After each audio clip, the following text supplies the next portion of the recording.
So I'm going to again take us out of the chronological order of this vlog series, the bigger story that we're telling here, because there was so much activity regarding the installation of my new C4 Low Pro bumper that I just had so many requests to put this movie out sooner. A couple of months back, we were at Overland Expo West and we explored some of the bumper options that there were for the 4Runner. Shortly after the Overland Expo event, I went ahead and made the purchase for a C4 Low Pro bumper. The initial plan was to have this for a while, a year or two, and then maybe put a big full-on bumper on the front. But the more I thought about it, the less I wanted to add more to the vehicle. And I've been increasingly sensitive to adding weight. For me, this is a permanent solution.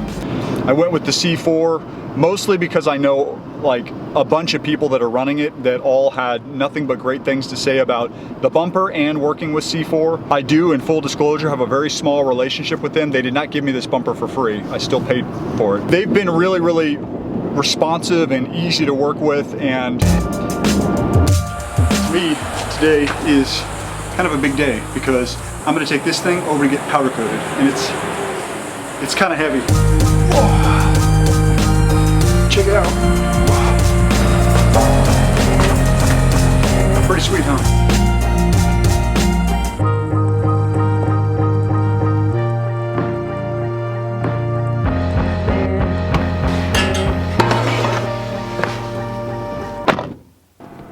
Where I am is, I think it's DB Custom Fabs. I came here because Tyler, you remember Tyler?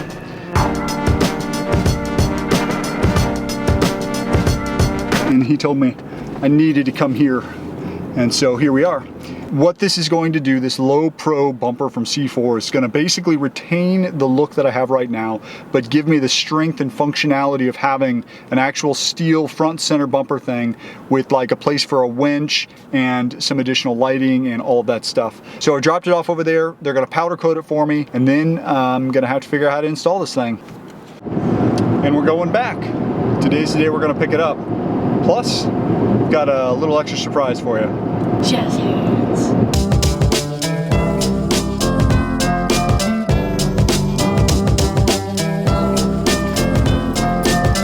That says truck. So DB Customs Off-Road, they're doing a barbecue thing today. So we're gonna come out and we're gonna hang out with these guys. And how you doing? Pretty good. How'd the bumper come out? This is it, huh? Yeah. It's cool.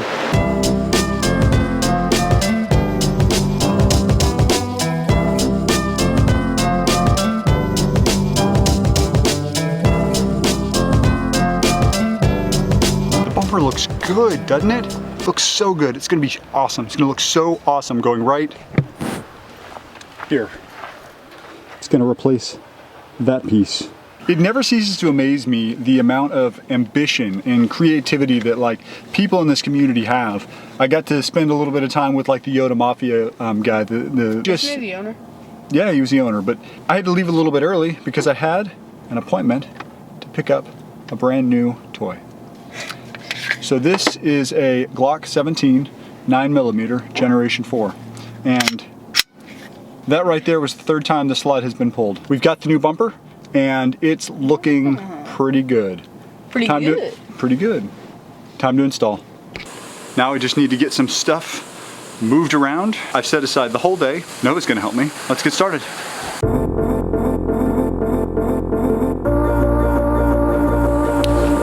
Did I mention how excited I am about this? Super, super excited. The C4 guys told me to expect it to take around 5 to 6 hours. It is 9:45.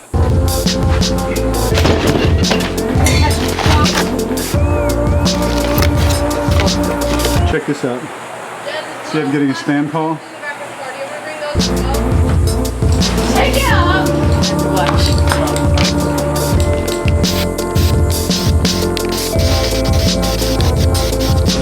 Gotta remove the front bumper.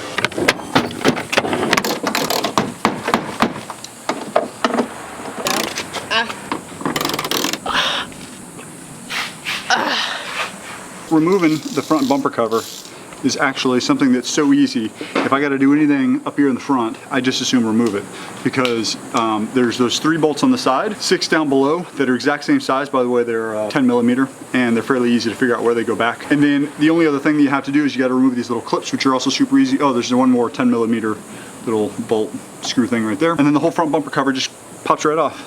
The easiest way to get these things out is to have just a tiny little flathead and just pop that out, and it just slides right out. You can see kind of what it looks like right there. Hey! It's like Noah's smarter than you. You know how to take your car apart? What? Okay. So the next step, the bumper just pops off with clips. It's pretty simple. So the trick here is to go like slow. And detach the headlights and fog lights. Oh. Got to detach the headlights and the fog lights. You're welcome. We'll do that in a minute. Not the headlights, the fog lights only. Oh, okay. With? Holding this up. Grab it right here in the middle and just hold it up just like that. So the trick with the fog lights, the thing that makes it easier to like disconnect them, they're really easy to disconnect, but they're kind of hard to get to. Actually, the passenger side's not that hard to get to, but the driver's side is hard to get to. But getting to them is just a little tricky, but if you pop the bumper off, have somebody hold it in the middle, you can kind of, you have more room to work. That's the fog light connector right there. Perfect. I want you to just hold it up for a second.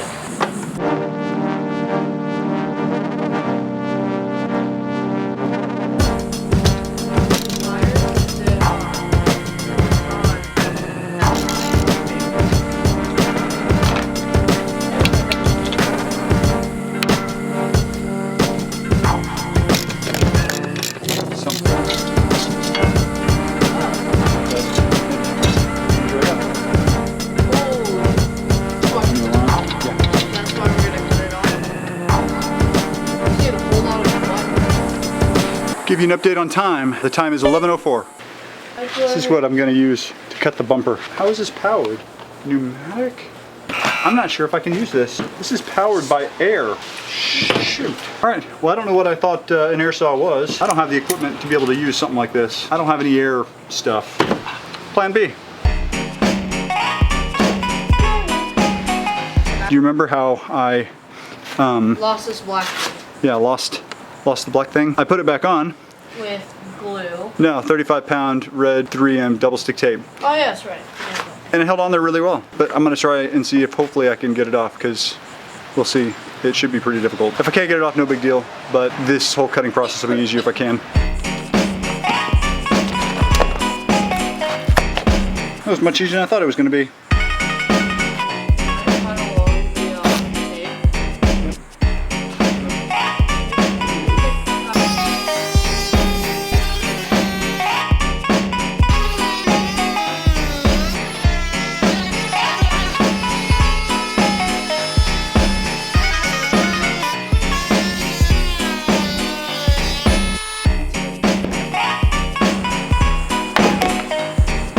There's a lot of people that will tell you that they're fundamentally opposed to cutting or drilling or anything on their car. I really have no heartburn in cutting the bumper, and let me tell you why. The reason why is because replacing this front bumper cover is not like the end of the world. If I ever want to replace it, I can. I could, probably fairly easily find one used if I looked around there. Are you filming? I am. Come on, say hi if you want to. Hello. Okay, bye.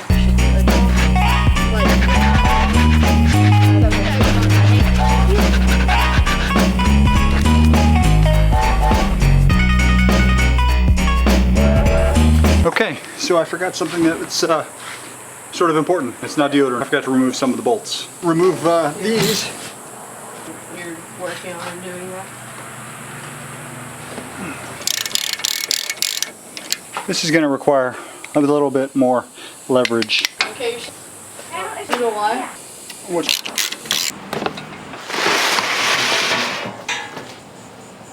that stinks. Whoa. In the instructions, it says to move or remove some of this stuff right here. Maybe just chop all this off right there.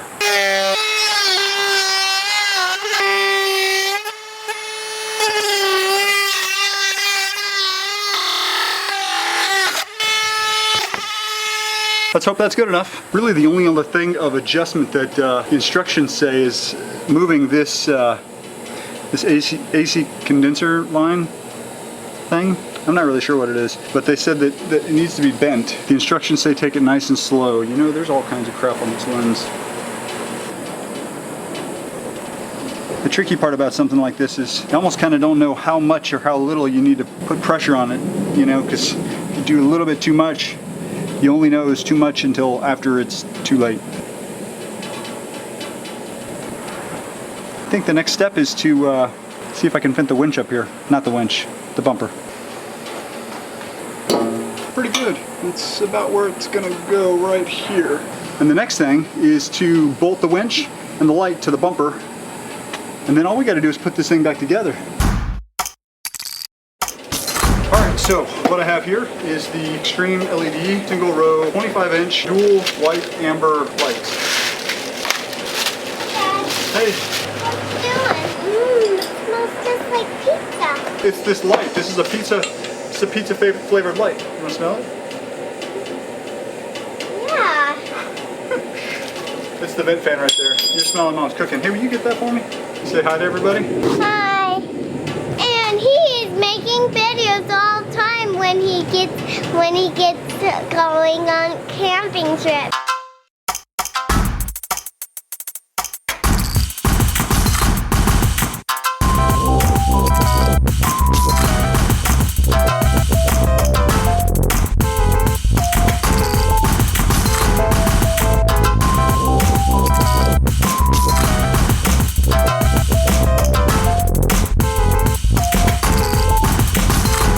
Whoever drills the holes in these little black pieces right here, they need to be bigger than this screw. Because if they're not bigger than the screw, now the screw has to thread in there. There's no way of removing it. It's so tight, it's not. So person, whoever drills these holes, drill them a little bigger. Let me give you an update on time. Right now it's 2:43. I've been working on this stupid control box for a half hour.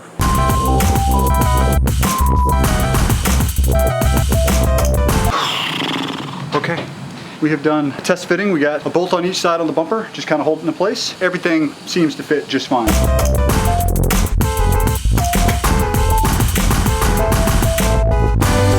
So now I just need to go and do the wiring, and I think I just need to hook the battery cables up to Hey, the... I'm taller than your shoulder. I think you are. Yes, yes I am. I think I just need to hook the battery cables up. I have a light. Light is good. I'd say that's good noise.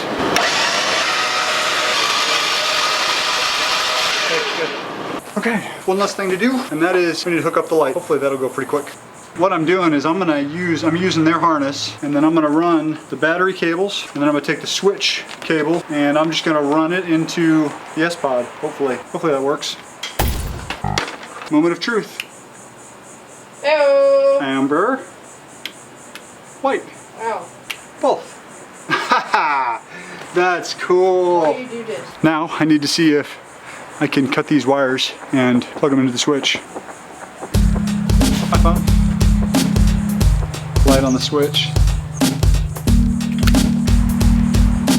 So, I haven't figured this out yet. So what I did is I ran the light cable, you know, this is the switches. This is the switches right here. And I ran the blue and the red. Put the blue and the white, and then jump the red, and then put the black as the ground. I did not put a secondary black ground jump it here, because I didn't know if I needed to. But right now, with that set up the way it is, if I touch the red battery cable here, it turns on all the lights. If I leave that undone, and I go in here, and I hit the switch, either one of them turns on both the lights. So I'm not really sure what to do. Guess I gotta keep playing with it. I'm sorry I'm not filming any of this, but I'm kind of tired. And I actually really need to be wrapping up. I'm gonna figure this out, and I'll check with you in a little bit. Eureka! I figured it out. Let me show you what I did. I talked to the Extreme LED light bar people, and they basically said that the harness, I don't need the harness, because the harness is doing all the work. I already have the S-Pod thing, and that does the work for me. So he said go down to the cable that comes out of the light, follow it all the way up to the harness, and he said chop it off right before you get to the harness. So then I take, you know, that cable, and I bring it up here, and I only have 3 wires left. I've got a black, I've got a red, and I've got a white. I only need to hook up one ground. I didn't need to jump it because the light pod just needs, or the light bar just needs to be grounded. And I hook up the red to this one and the white to that one to the second switch. And now check it out.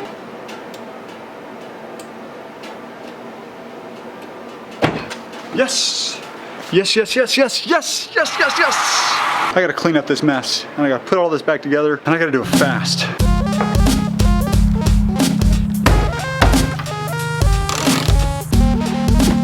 Okay, we're done. Done. Everything. Everything is done. Time check, 7:32. I'm not very good at this. I'm not very experienced at doing stuff like this. There was a lot of like an hour messing around with the stupid harness thing on the winch. This thing looks freaking awesome. Looks really cool. And I think that we should see how the lights look. What do you think? I'm gonna go get cleaned up and then we'll check it out.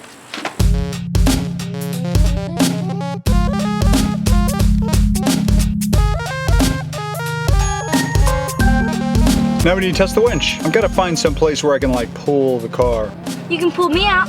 That'll be pull you out of what? Mud. Like Tyler did to you. So, I want to accomplish a couple of things here. I want to actually like test the functionality of the winch under just like a little bit of load. One of the other things I need to do is I need to actually, from what I've read, properly tension the winch.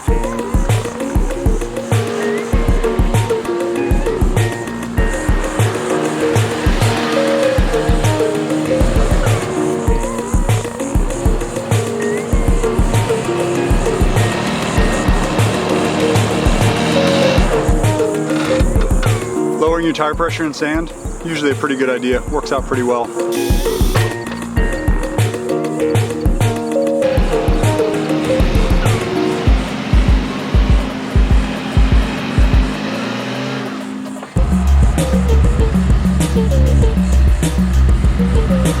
So there's a switch, an on switch right there, and got a nice little access hole right here to be able to get to it. And then the remote's wireless.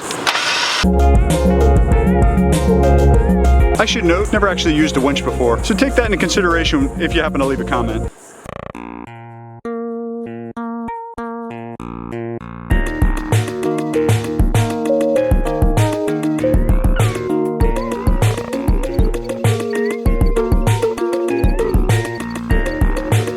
Alright, well, seems like a pretty solid, firm foundation or whatever. I'm going to use it to pull the vehicle. Actually, I'm going to change my mind. We're kind of going downhill here. I think it'll be more fun if I turn the vehicle around and pull us uphill.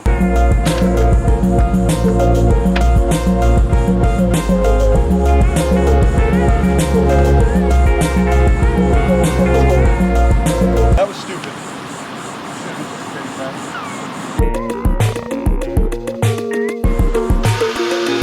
This is what happened. If you're new to winching, don't do this. My thought was, hey, why spend all the time pulling the line back in when I'm just gonna pull it back out again in a minute? Why don't I just kind of like drive around, it's just gonna be lying, it's gonna hang out on the side, and I can just straighten it out in a couple of minutes. Well, that was a mistake, because what happened is as the tire went over it, it spun around the tire and got tangled. It could have been a lot worse. I'm glad I realized what had happened when I did, because it could have been a disaster.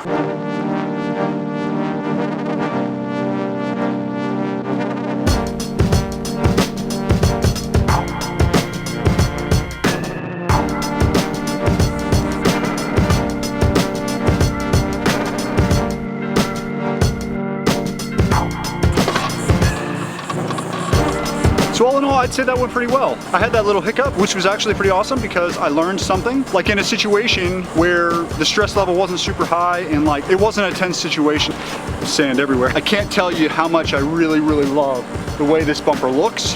So far, the functionality's great. I'm super stoked about it. I hope you're super stoked about it. And this vlog is over. Thank you so much for watching this movie. I really, really enjoyed making it. Remember, there's 3 ways you can support us. Subscribe to our channel. It's just a great way to show us your support. The second way you can support us is buy some of our swag, like these hats and stuff in our online store. The link is in the description. And the third way is support us through Patreon. Remember, 50% of all donations are given to an overland related charity that you guys vote on every month. Thanks a lot, and we'll see you some other time, like next week or whatever.